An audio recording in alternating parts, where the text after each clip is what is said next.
shadows as I waited for something, anything to happen. Minutes passed. When I reopened my eyes, I was alone. I hurriedly grabbed my phone's flashlight and swept it around the room, trembling.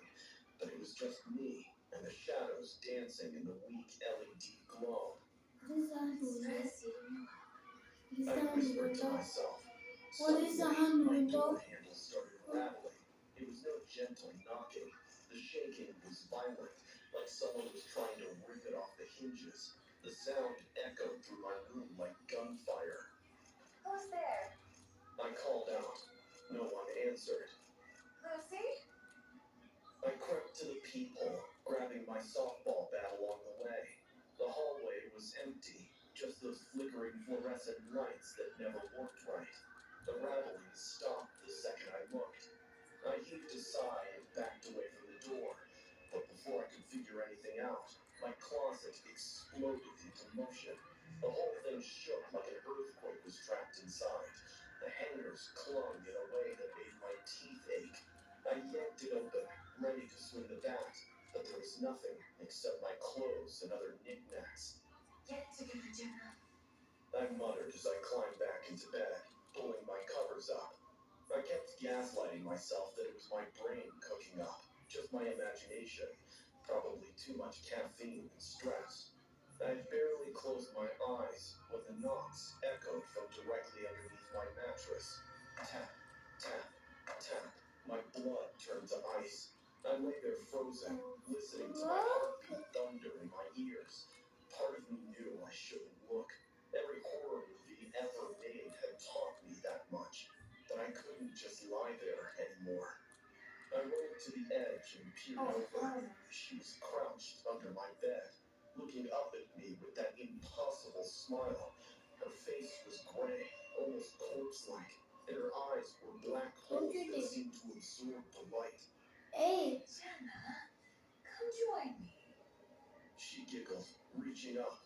My eyes zoomed in on her hands. Her fingers were severed at the knuckles. They were just bloody stumps with bones showing through. Dark blood dripped steadily onto my floor, pooling in spots that seemed to swallow the light completely. Come with me. We'll make a baby. She hissed, stretching those mutilated stumps toward my face. I bolted from that room like my ass was on fire, and I pounded on Lucy's door until she opened it. Jenna? What happened? The mirror. There's something in the mirror. I gasped, pushing her in and locking the door. Lucy listened as I told her whatever I'd seen. She wanted to check my room, but I wouldn't let her go back there, not until morning. I spent the night on her couch, barely sleeping. When the sun came up, Lucy announced, "We're going back to that thrift store." The owner of Henderson's Thrift looked like he'd aged decades overnight. When Lucy slammed my receipt down and demanded he take the mirror back, his face went paper white. "Told you, no returns," he said quietly. Bullshit! Lucy snapped. You know something about it you didn't tell my friend? It took Lucy threatening to call the cops before he finally cracked. "I bought it from a police auction," he whispered, glancing around the empty store. "It was of a woman named Rebecca. She was murdered. Her body was found in front of that mirror." My stomach dropped. Murdered? How? Her husband was strung out, needed cash for his next fix. When she said no, he came at her with a kitchen knife, chased her through the house, and stabbed her over and over.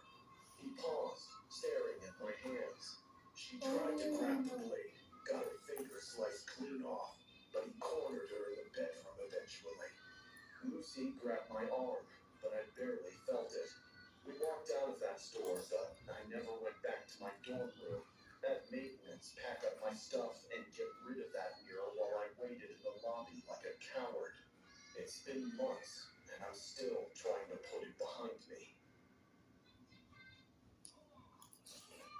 I knew I should have trusted my gut the second I walked in, but I was 25, flat broke, and clinging to the hope of finding something decent for my friend's gallery opening, and the thrift store felt like my last shot.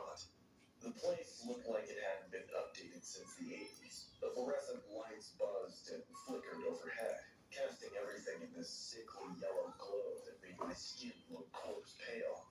The store was practically empty, except for the cashier, a couple of other customers shuffling around, and this shady-looking guy. He was maybe 40, with greasy hair hanging in strings around his face and clothes that looked like he'd been wearing them for weeks. He was standing in the middle of the woman's lingerie section. Didn't seem like he was shopping, though. I tried to ignore him as I walked past and focused on the vintage dresses instead, but I couldn't shake off the weird vibes. Every time I glanced up, he was closer. He wasn't walking toward me exactly, but somewhat drifting. When I moved to the blazer section, I caught him ducking behind a rack of coats. My hands started shaking as I pretended to examine a jacket, using the reflection in a nearby mirror to keep track of him. He was crouched down, partially hidden, but I could see his eyes, closely following every one of my movements. It would have been easiest to bolt without ever looking back, but instead,